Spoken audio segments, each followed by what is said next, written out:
Okay, we're now in the Cowherd Inventory Change tab.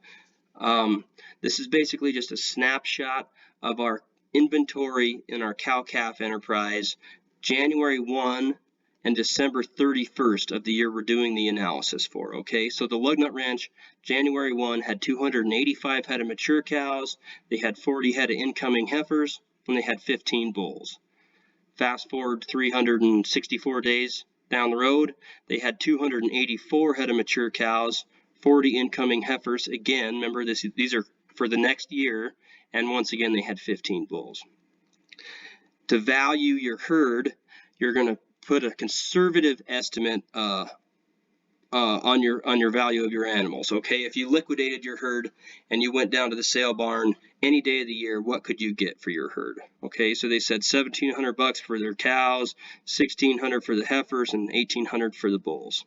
The program's going to figure your total herd inventory value January 1 and once again January 31st. Okay, now the Lugnut Ranch, their herd was worth $1,700 less December 31st than it was January 1. Maybe they had a cow die, right? So that was a total loss. So this is going to reflect growth or shrinkage in your herd value, and we're going to use these numbers to figure out some cow herd depreciation down the road. But just remember, I realize that prices are fluctuating throughout the year, but this is just a snapshot. At the beginning of the year and the end of the year, what's your herd worth using conservative values that you think you could get just any time liquidating your herd. Let's move to the cow-calf value tab. This is basically what you got selling your calves. What price did you actually get for your animals?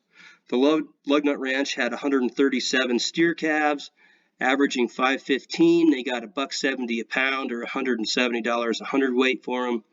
166 head of steer calves, they averaged $4.75, and they got $1.65 a pound for them. Okay, the cow-calf business grossed $250,000 in calf sales.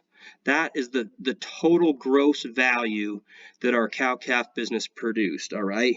Now we know that we haven't taken into account any costs that we're going to be chipping away towards that total gross value, but this is just the value that our cow-calf business created.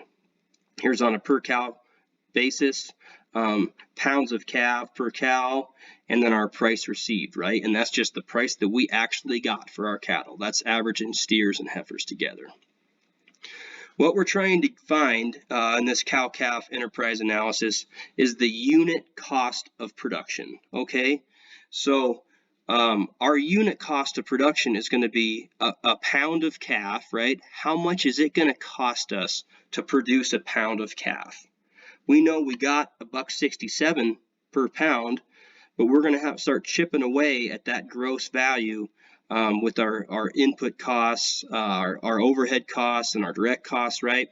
So our unit cost of production is our overhead costs plus our direct costs divided by the units produced, or how many pounds of calf value we produced. Okay, so we're trying to figure out how much it cost us to produce that pound of calf.